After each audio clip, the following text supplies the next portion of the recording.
Look up and behold the throne room. Picture it, walls that gleam like fire polished into gold, floors that don't creak because they were designed to carry weight, banners heavy with embroidery, attendants standing silent in lines like living pillars. No one fidgets, no one hustles, no one is selling anything. They are waiting. The king's chair is higher than every step, and the air itself has protocol incense that moves in order, a hush that feels like velvet, a trumpet that only sounds by command. Glory is not smoke in a room. Glory is the full weight of a thing. Write it down. Environment exposes essence. The palace does not flatter the king. It reveals him. If the king is generous, his halls spill abundance. If he is precise, the carpets line like rulers. This is why when you enter a real court, you discover nothing is casual. Power is protected by protocol. Now hear me. In a kingdom, access is governed by protocol. And protocol opens doors hustle can never touch. Say it with me. Protocol outperforms hustle. Again, protocol outperforms hustle. You can sweat for decades outside a gate that your thank you could have opened in a day. Labor is not evil. It is just limited. Hustle can move a box. Protocol moves a door. Okay, listen carefully. In a palace, the guard does not respond to your effort. He responds to your clearance. Your muscles don't impress a keyhole. Keys do. Let me anchor this for you in the word. Read together.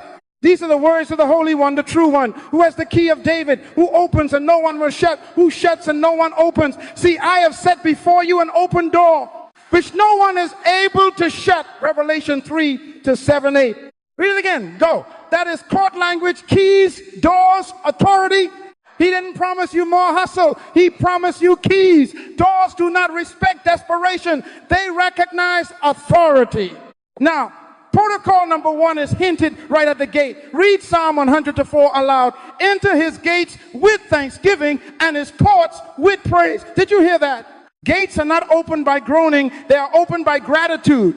Thanksgiving is not a feeling. It is an official credential. Write this down. Gratitude is clearance. That is why your complaining never moved to God.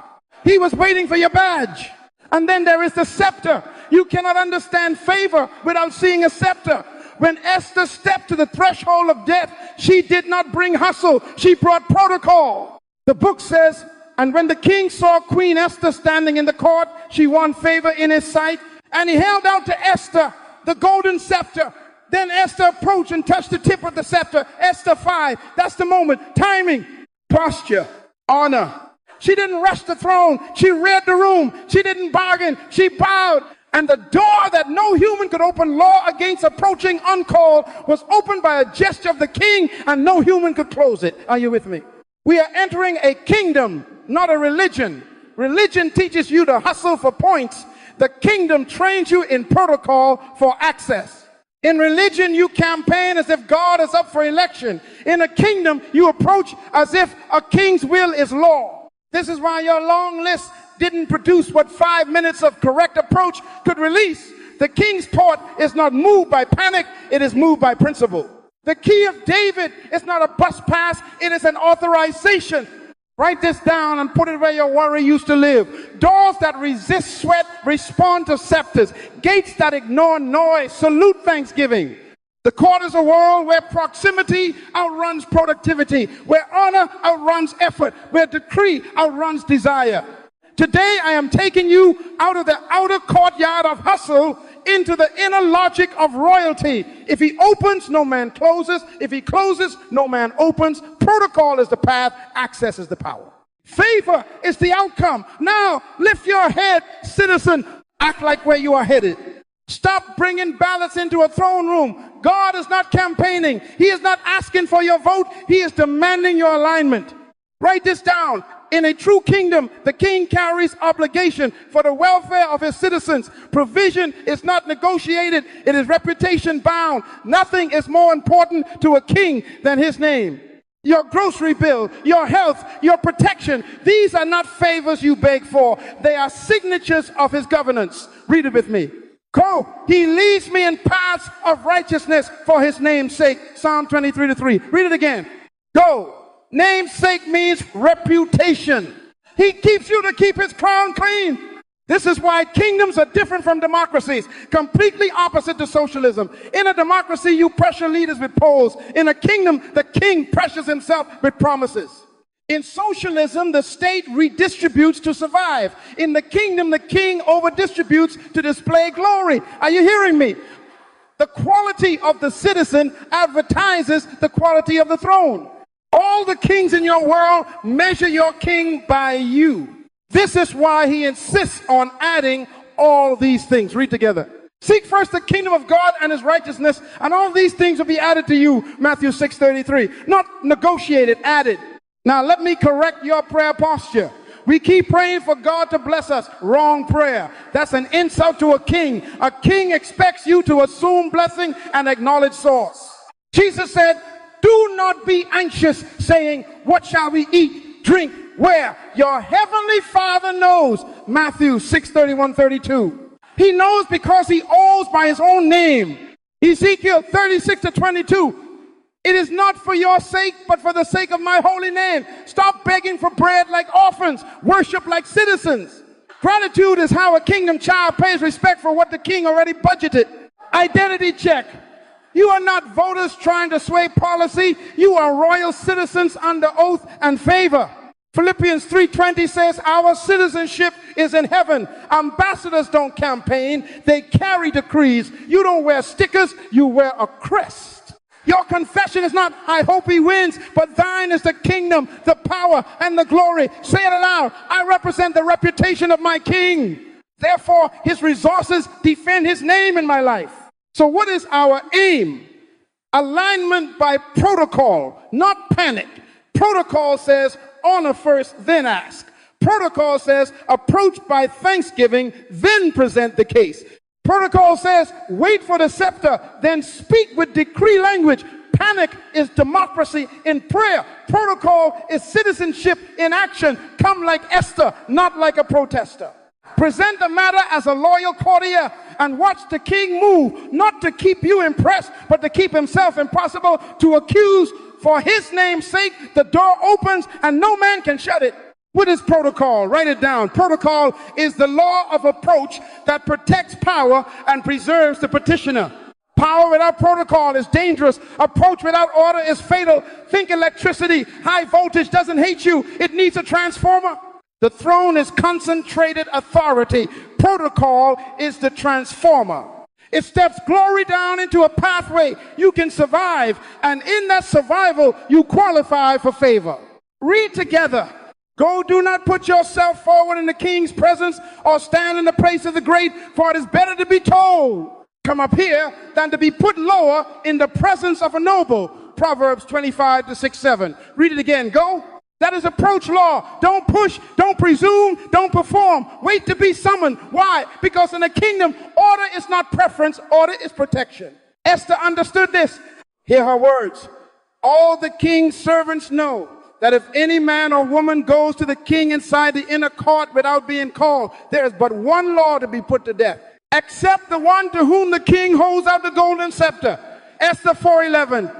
That is protocol. The scepter is not jewelry, it is jurisdiction. When he extended it, she wasn't just spared, she was authorized. Write this down. Favor is a private law the king makes just for you, issued when you approach rightly. Favor is not a feeling. Favor is a decree, tailored to your name, stamped to bypass lines ordinary citizens must endure. Protocol moves your request from the public queue to the private chamber, where the king writes exceptions that become your normal. Now let me correct something. Protocol is not performance, it is recognition. Performance tries to earn, recognition bows to order. When you walk in correctly, gratitude at the gate, honor in the mouth, patience in the posture, you are not putting on a show. You are aligning with the architecture of authority. The court reads that alignment as loyalty, and loyalty invites legislation. Let me give you a picture. In a certain kingdom, a gardener named Joram needed water rights for his vineyard. He hustled, pleaded at the outer offices, and nothing moved. One elder whispered, stop sweating at the fence, dress your words. Joram came back with thanksgiving for the king's reigns, praised the cleanliness of the aqueducts, and waited silent by the pillar. The marshal noticed the honor and announced him at the right moment. The king listened, then said, for Joram's loyalty, let a channel be cut through royal land, and let no tax be levied on its increase for 3 seasons. That was not public policy. That was a private law. Hustle couldn't touch it. Protocol birthed it. This is the kingdom. Approach rightly, and the scepter turns danger into access, access into audience, audience into decree, and decree into logistics. Write it down. Protocol is the royal pathway that converts access into customized decrees called favor. Are you with me? Read together. Go enter his gates with thanksgiving and his courts with praise. Psalm 100-4. Read it again. Go. That is not poetry. That is policy. Gates mean checkpoints. Courts mean inner jurisdiction. Write it down. Thanksgiving is your security clearance. The guard at the royal archway is not impressed with your emergency. He is trained to recognize the badge. Complaining is not a badge. Panic is not a badge. Gratitude is the badge.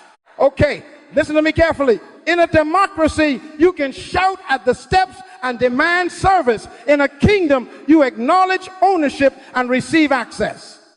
The earth is the Lord's and the fullness thereof. Psalm 24:1. Ownership precedes supply.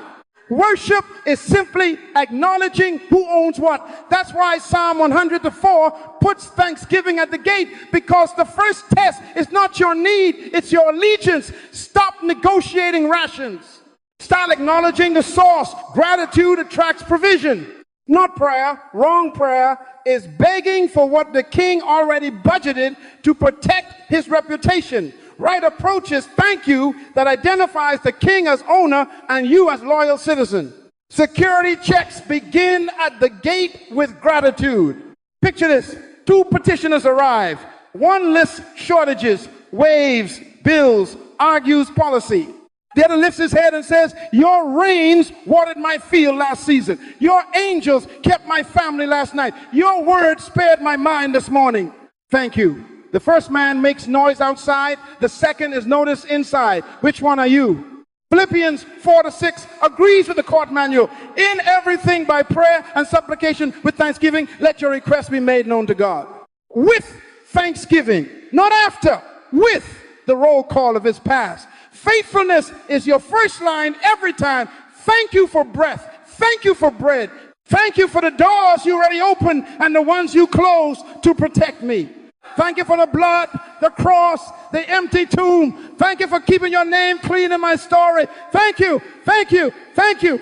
Practice this. Before you bring any matter, recite the king's record. Say it until your soul remembers whose house you're in. Gratitude recalibrates posture, tunes your language to honor, and signals to the marshal, this one knows the rules. And when the marshal nods, corridors open you didn't know existed. Thanksgiving moves you from outside noise to inside notice. It is the official badge that gets you past the guards and into the court, where proximity writes private laws and favor becomes your normal. Are you with me? Now we advance to the name protocol. Write this down. Namesake in Hebrew is about reputation. The word Shem means name, fame, renown, public standing. Nothing is more important to a king than his reputation. Nothing. A king will liquidate treasuries to protect the crown's image, because the crown's image is the nation's stability. That is why the Lord constantly anchors his actions. For his name's sake, he keeps you to keep his crown clean. This is why Jesus begins the royal prayer with brand protection. Read it with me. Go. Our Father in heaven, hallowed be your name. Matthew 6-9. Hallowed means kept separate, untouchable, uncontaminated. Before you ask for bread, debts, or deliverance, you secure the brand. Worship is not flattering God. Worship is aligning with his public reputation. When you say, hallowed be your name, you are declaring my request is really about your renown in my story. Okay, listen to me carefully. Stop presenting your pain as a pity case. Present it as a publicity case. Wrong prayers, I'm uncomfortable. Right approaches, your name is on this. Now, let's hear the king's own policy manual. Read together. Go, you shall not bow down to their gods, nor serve them. You shall serve the Lord your God, and he will bless your bread and your water, and I will take sickness away from among you. None shall miscarry or be barren in your land. I will fulfill the number of your days. Exodus 23, 24, 26. Read it again. Bless your bread and your water. Take sickness away. None shall miscarry or be barren. Fulfill the number of your days. That is not a motivational poster. That is a royal communique tied to his reputation among the nations. When he alone is served, his name alone must be seen. Food, water, health, fruitfulness, longevity. These are brand guarantees. Apply this now. Shift your language. Don't say, Lord, please, I'm tired. Say, for your name's sake, vindicate your governance in my body. Jehovah Rapha, heal, because your reputation is health. For your name's sake, settle accounts in my business. Jehovah Jireh, provide, because your reputation is provision. For your name's sake, silence panic in my mind. Jehovah Shalom, rule, because your reputation is peace. Are you hearing me? Tie it to the crest, anchor it to the seal, put pressure not on his compassion alone, but on his crown. Let me give you a picture. In a coastal kingdom, a storm broke the Grand Eastern Bridge and commerce stalled. Merchants filed complaints. One courtier stepped forward and did not argue profit. He appealed honor. This breach exposes the crown to mockery from foreign envoys. He said, the chamber rustled. The king turned to the treasurer and said, open the wartime budget. Repair begins at dawn. Fly the standard on every beam. Listen, budgets open and delays close when the name is at stake. The king wasn't moved by whining. He was moved by reputation. Favor flowed as logistics because the brand was threatened. Scripture says, not to us, O Lord, not to us, but to your name give glory. Psalm 115:1. That is how you argue your case. Present your family not as a comfort request, but as a commercial for the crown. Father, let my children's excellence publicize your kingdom. For your name's sake, remove the reproach of death, so that my neighbors will not blaspheme the king I represent. Moses prayed this way. Why should the Egyptians say, he put God's reputation on trial before the nations, and the Lord relented for his name's sake? Read Psalm 23:3 under your breath right now. He leads me in paths of righteousness for his name's sake. There it is again, guidance as brand protection. So, citizen, adjust your approach. Begin every petition with hallowing. State the matter as a reputation issue. Quote the policy, Exodus 23:24-26, into your kitchen, your calendar, your clinic. Declare, because your name is on me, my bread is blessed, my water is safe, my body is under royal medicine, my womb and my work are fruitful, and my days will be fulfilled. The court recognizes that language. The marshals move. The scepter points. And resources, roots, and results align, not for your applause, but to keep his crown untouchable. Appeal to the king's reputation, and his resources move to secure his name. That door, once open, no human can block. Come closer. Write this down. Proximity is policy. Nearness to the throne converts general law into private law. Favor. Favor is not a mood in the court. Favor is a custom decree written with your name on it. Near the throne, the king writes private laws in your name. This is favor. Read together, go. But for me, it is good to be near God. Psalm 73:28. Read it again, go. Good to be near, because near is where exceptions are authored. How do you get near? Worship, not a song list, ownership, acknowledgement. Say it with me. Acknowledge that he owns everything every day. That's worship. When you begin your morning with, yours is the kingdom, the earth is yours, my breath is yours, my desk is yours. You are not flattering a deity, you are renewing your badge. Gratitude keeps you in the outer court. Allegiance pulls you inside. Listen to me carefully. 5 undistracted minutes of adoration outruns 5 hours of anxiety. Practice it. No request, just allegiance. You are owner, I am steward. You are source, I am channel. You are king, I am citizen. Sit there, be still. Let the perfume of honor soak your coat. The marshals notice that scent. Case file 1, Daniel. He didn't hustle a platform. He kept proximity through consecration. Read it with me. Go. And God gave Daniel favor and compassion in the sight of the chief of the eunuchs. Daniel 1-9. Favor where? In the inner training rooms. Then in Daniel 2, he is summoned to interpret the king's dream in a council business. That's proximity. Later, after lions lost their appetite, the king issued a decree. I make a decree that in all my royal dominion, people are to tremble and fear before the God of Daniel. Daniel 6:26. Hear the mechanics. Daniel's nearness produced a public law that outlived the night. Private devotion birthed a national decree no man could reverse. Case file 2. Joseph. He worshiped in pits and prisons. Ownership, acknowledgement in the dark. Then Pharaoh said, read together.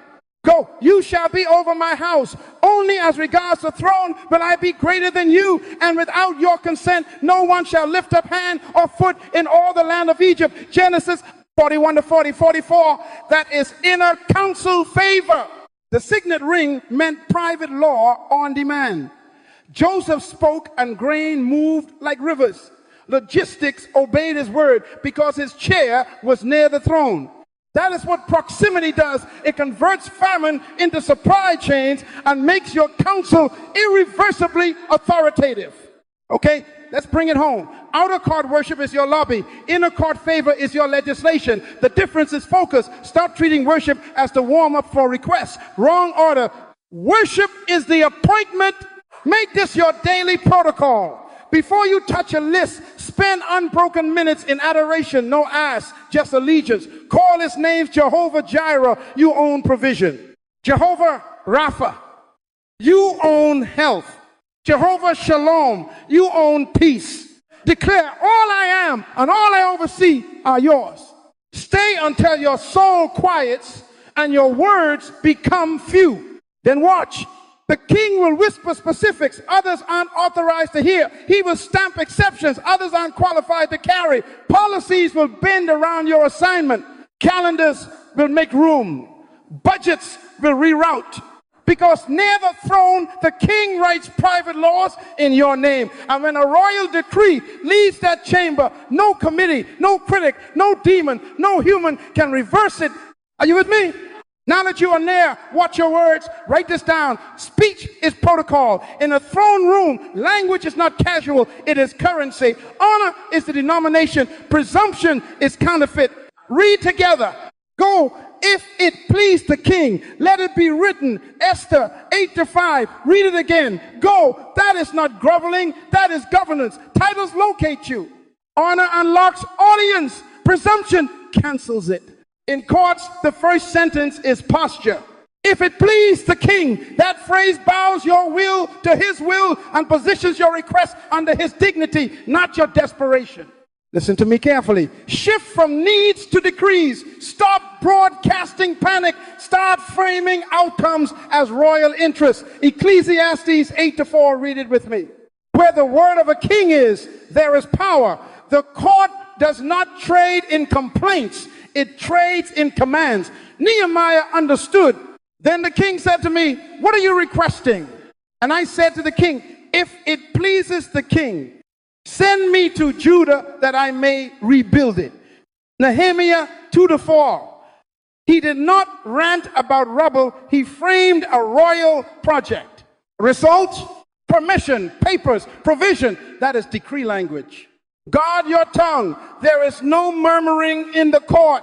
Complaining is an accusation against the king's governance. Read this. Go do all things without grumbling. Philippians 2:14. Numbers 14:27. The Lord asks, how long shall this congregation grumble against me? Grumbling implies mismanagement. That's treasonous language in the kingdom. Proverbs 18:21. Death and life are in the power of the tongue. In the palace, your tongue is either summoning logistics or summoning delays. Pray Psalm 141-3 daily. Set a guard, O Lord, over my mouth. That is security for your speech. Identity before inquiry. Say this out loud. The king takes care of his citizens for his name's sake. Again, the king takes care of his citizens for his name's sake. That confession is your crest on every sentence. Now present the matter as a decree. If it please the king, for your name's sake, let it be written concerning my house. Bread is blessed, water is safe, sickness removed, fruitfulness established, days fulfilled. See, Exodus 23, 24, 26. Do you hear it? Not panic policy, not pity protocol. Let me give you a picture. Two petitioners enter. One blurts, my bills are killing me. Everything's falling apart. The marshal looks away. That language insults the realm. The other bows. If it please the king, the reputation of your governance is on display through my accounts. Let it be written that debt is retired, that integrity and increase testify to your rule. The chamber leans in, the scepter inclines. Why? Honorable language turns your need into the king's narrative. Write it down. Speak like a courtier, honor-filled words. Invite decree-shaped answers. When you treat your tongue as a quill in the king's hand, your sentences become scaffolding for solutions. Titles, honor, decree language, no murmuring, confession of identity. Then ask, and when the seal falls, no human can block what your honor unlocked. Are you with me? Now guard your clock. Write it down. In the court, timing is law. When the scepter points, doors swing. Content can be correct, but if timing is wrong, access is illegal. Esther knew this. Read together. Do not go to the king. There is but one law, to put to death, except the one to whom the king holds out the golden scepter. Esther 4:11. That's law. So what did she do? Go gather all the Jews and fast for me. 3 days, I will go to the king. Esther 4:16. Then read it. On the third day, Esther put on her royal robes and stood in the inner court. And when the king saw Queen Esther, he held out the golden scepter. Esther 5:1, 2. Restraint, consecration, right day, right doorway. The same threshold that could kill became a corridor of favor because the moment was authorized. Timing is mercy in motion. Nehemiah understood this theater of time. He felt the rubble long before he spoke to the throne. Note the calendar. Read together. In the month of Kislev, Nehemiah 1:1. Now read. In the month of Nisan, Nehemiah 2:1. 4 months of prayer, mourning, listening, no hustling at the door, just hosting heaven in his chest. Then the king asked, why is your face sad? Sorrow became strategy. The window opened. If it pleases the king, send me and give me letters and timber. Nehemiah 2:5-8. Watch the result. And the king granted me what I asked, for the good hand of my God was upon me. Right time access yields swift, unstoppable approvals. One question turned 4 months of quiet fire into royal logistics. Write it down. Timing in a kingdom is as legal as content. Wrong time is illegal access. This is why you fast, not just to get an answer, but to get the hour. Esther didn't only ask for the wind, she asked for the window. Practice fasted listening. Say it, Lord, show me the window, not just the wind. Read together. Go, you will arise and have mercy upon Zion, for the time to favor her. Yes, the set time has come. Psalm 102-13. Set time, court language. Read again. Go, for the vision awaits its appointed time. If it seems slow, wait for it. It will surely come. Habakkuk 2-3. Appointed means scheduled, not stalled. Okay, listen to me carefully. Don't kick doors. Watch scepters. Wait until honor is answered by the point of the rod. Pray like this daily. Order my steps. Teach me to number my days. Psalm 37-23, 90-12. Go quiet until your soul stops straining. Then you will notice the moment of mercy, an unusual question, an unscheduled meeting, a restless night in the palace. Act then, move then, speak then. The same request in the wrong hour is trespass. In the right hour, it is law. In the court, timing is law. When the scepter points, doors swing. Are you with me? Now look at the case files. Real people in real courts, and the earth moved because protocol wrote private laws. First Esther, she did not rush with panic. She roved with protocol. Read it together. On the third day, Esther put on her royal robes and stood in the inner court. And when the king saw Queen Esther, he held out the golden scepter. Esther 5-1, 2, favor. Then she did not spill the petition in the hallway. She staged a feast. That was not romance, that was governance. A banquet is where kings relax and reputations can be appealed without flurry. The first feast prepared the atmosphere. The second feast presented the case. Read with me. If I have found favor, let my life be granted me for my wish and my people for my request. Esther 7-3. She framed genocide as a crown issue, not a private ache. For how can I endure to see the calamity that is coming to my people? Esther 8-6. Translation, your realm is being manipulated. Your name is being weaponized. That is namesake language. Now here's the mechanics. The law of the Medes and Persians could not be revoked. Read together. An edict written in the name of the king and sealed with the king's ring cannot be revoked. Esther 8-8. So the king authorized a superior law, not by cancellation, but by counter decree. Write also concerning the Jews, as it seems good to you, in the name of the king, and seal it. Esther 8-8. Write it down. When protocol bows, the king writes a private law for you within public law. Then logistics exploded. Read it. The king's scribes were summoned to every province in its own script, sealed with the king's ring, and sent by mounted couriers, riding swift horses. Esther 8-9-10. Do you see it? Favor became letters. Letters became horses. Horses became safety. The result, the Jews had light and gladness and joy and honor. Esther 8-16. Honor, reputation restored across 127 provinces from India to Ethiopia. The crown's image remained invincible. The queen's people lived. Private law, royal logistics, irreversible outcomes. Now, Nehemiah, he served with proximity, a cupbearer inside breathing distance of the scepter. When the question came, he used honor speech. Read together.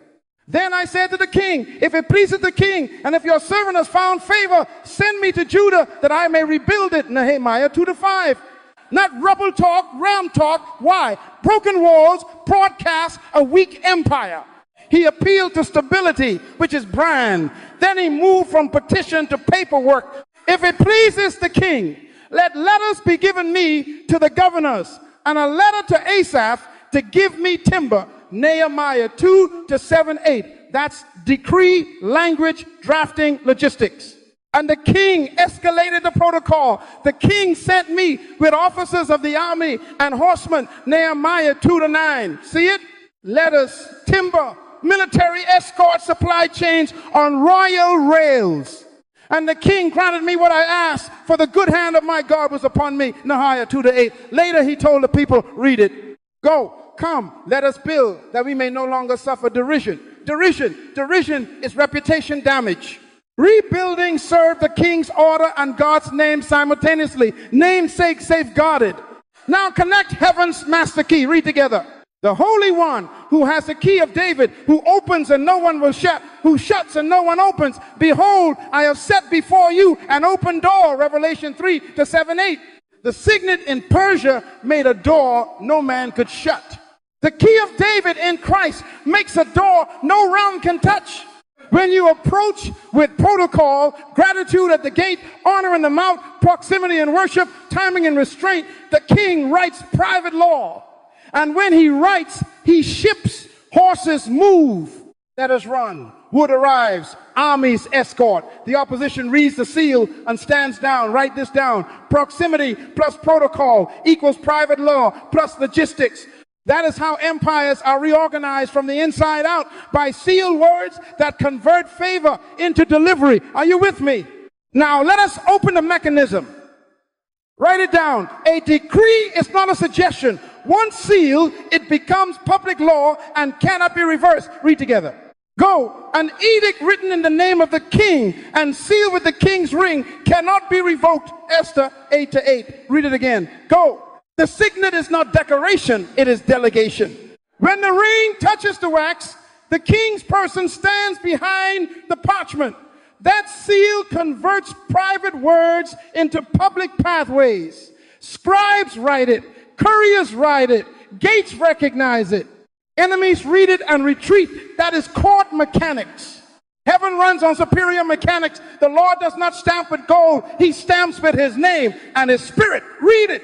Go in him. You also were sealed with the promised Holy Spirit. Ephesians 1:13. The Spirit is heaven's signet on your citizenship and on the promises you carry. Jeremiah 1:12. I am watching over my word to perform it. Isaiah 55:11. So shall my word be. It shall not return to me empty. That is the king's assurance that what leaves his mouth comes back with the mission completed. And who moves the mail? Read it. Go.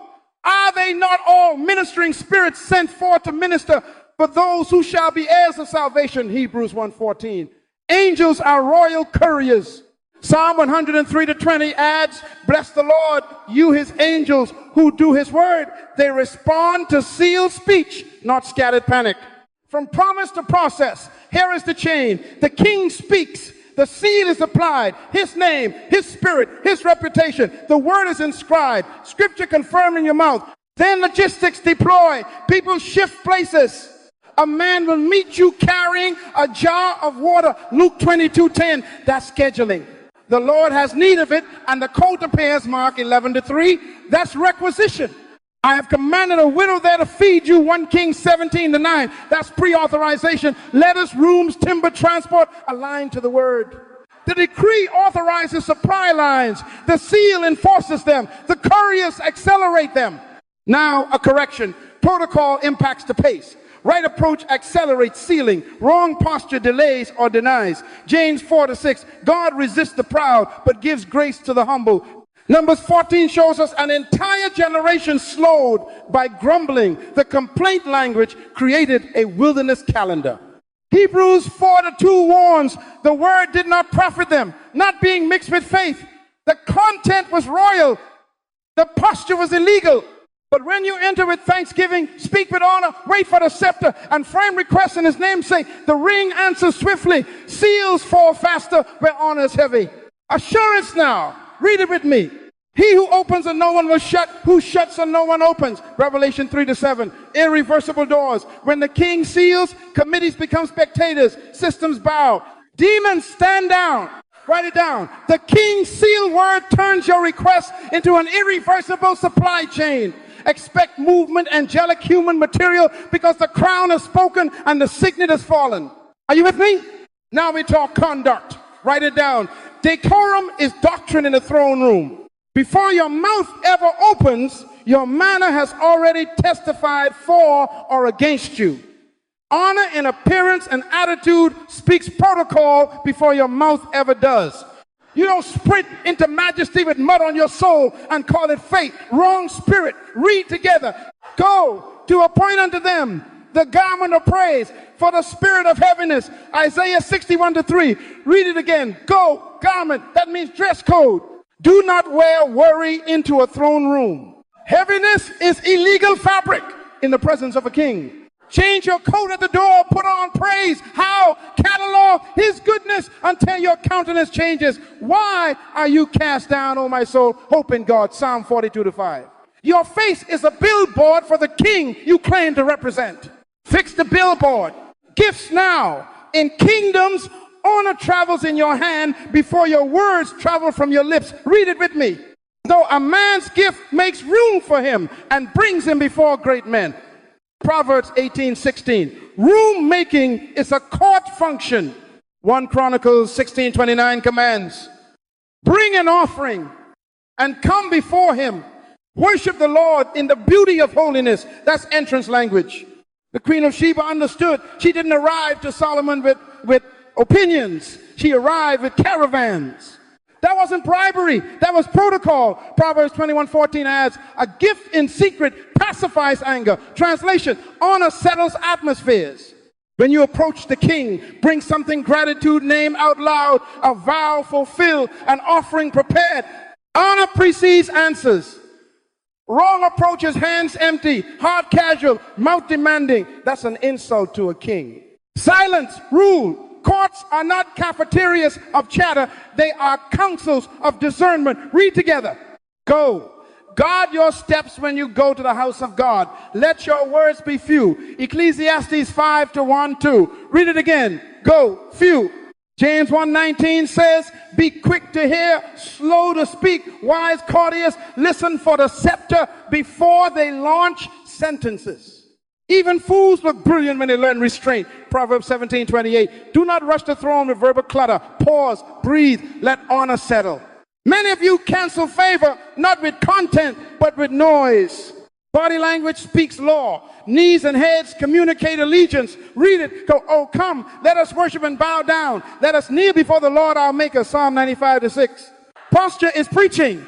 Esther touched the tip of the scepter. Submission signaled. Favor flowed. Esther 5:2. Slouching, sprawling, smirking, casual signals, telegraph contempt. Check your complaints, your casualness, and your cluttered phones at the door. If you wouldn't answer a text in the presence of an earthly monarch, why would you ping the moon in the presence of the maker of it? That's an insult to a king. Put your device down, lift your heart up, knees bent, head bowed, shoulders squared. Your body says, I am present, I am loyal, I am ready. Practice this daily. Dress your soul with praise. Enter with a prepared gift. Stand still until the room tells you how to speak. Kneel, bow, breathe, behold, then talk like a courtier.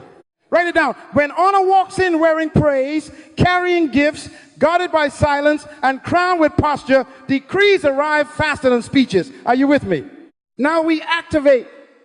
Write it down. Habits build highways into courts. Protocol is not a weekend emotion. It is a daily routine that shapes access until favor becomes your normal climate. Practice these 7 and you will live inside doors no man can shut. Are you with me? Habit 1 gate. Begin with 3 minutes of thanksgiving. Not vague noise, name yesterday's mercies. Say, thank you for the breath that woke me. Thank you for the meeting that shifted. Thank you for the danger I didn't see and the bill that got paid. Read together. Go enter his gates with thanksgiving and his courts with praise. Give thanks to him. Bless his name. Psalm 100:4. Read it again. Go. Gates open to gratitude. No badge stands faster than thank you, thank you, thank you. Write it down. Gratitude is your security clearance. Habit 2. Name. Hallow the name. Appeal to his reputation. Speak it out loud. Jehovah Jireh, your reputation funds provision. Jehovah Rapha, your reputation guards my health. Jehovah Shalom, your reputation settles my atmosphere. Read it. Go. He leads me in paths of righteousness for his name's sake. Psalm 23:3. Again. Go. It is not for your sake, but for my holy name. Ezekiel 36:22. The king moves to protect his brand. Put pressure on that holy brand with honor. Habit 3, proximity. 5 minutes of worship with no requests, ownership, acknowledgement only. Say, yours is the kingdom. The earth is yours, my desk, my contracts, my children, my calendar, yours. Let scripture do the lifting. Read it. Yours, O Lord, is the greatness and the power and the glory and the victory and the majesty. In your hand are power and might. And in your hand it is to make great and to give strength to all. 1 Chronicles 29:11-12. Stay there until your soul quiets. Proximity is policy. Nearness drafts private laws. Habit 4, speech. Frame needs as decrees, not panic. Say it like a courtier. If it please the king, let it be written concerning my assignment. Then attach scripture as legal language. For your house, let it be written, bread is blessed, water is pure, sickness removed, fruitfulness established, days fulfilled. See Exodus 23:24-26. Read it. Go. Where the word of a king is, there is power. Ecclesiastes 8:4. Your tongue is a quill. Let the king hold it. Habit 5, timing. Ask for the scepter. Pray. Show me the moment and give me the mouth to speak. Read it. Go, you will arise and have mercy upon Zion, for the time to favor her. Yes, the set time has come. Psalm 102:13. And again, go, I will give you a mouth and wisdom which none of your adversaries will be able to withstand. Luke 21:15. Right content at the wrong time is trespass. The scepter turns content into law. Watch for the question, the nudge, the unscheduled door. Move then. Habit 6, honor. So honor where God places gatekeepers. Never approach empty of honor. That may be an offering, a fulfilled vow, a note, a service, render with excellence. Read it. Go, a man's gift makes room for him and brings him before great men. Proverbs 18:16. Saul asks, what shall we bring the man of God? 1 Samuel 9-7. Render to all that do honor. To whom honor? Romans 13-7. Honor settles atmospheres and signals you understand kingdom. Habit 7, public confession. Tell it. Testify immediately when doors open. Put pressure on the king's reputation by publishing his works. Read it. Go. Let the redeemed of the Lord say so. Psalm 107-2. Again. Whoever confesses me before men, I will also confess before my Father. Matthew 10:32. And they overcame by the word of their testimony. Revelation 12:11. Every testimony is a billboard for the crown and a summons for fresh logistics. Now seal the week, the month, the year with the king's promise. Read together. Go. The Holy One, the true one, who has the key of David, who opens and no one will shut, who shuts and no one opens. Behold, I have set before you an open door. It and rule which no one is able to shut. Revelation 3-7-8. Read it again. Go. Write it down. Practice these 7 habits daily, and you will live inside doors no man can shut. Gratitude scans you in. The name funds the outcome. Worship keeps you near. Decree language builds scaffolding. Timing delivers the scepter. Honor oils the hinges. Testimony extends the corridor. Now go. Citizens, dress your mornings with protocol. Carry your afternoons with honor. Close your nights with confession. And may the king's seal word move couriers, calendars, and kingdoms on your behalf. Are you with me?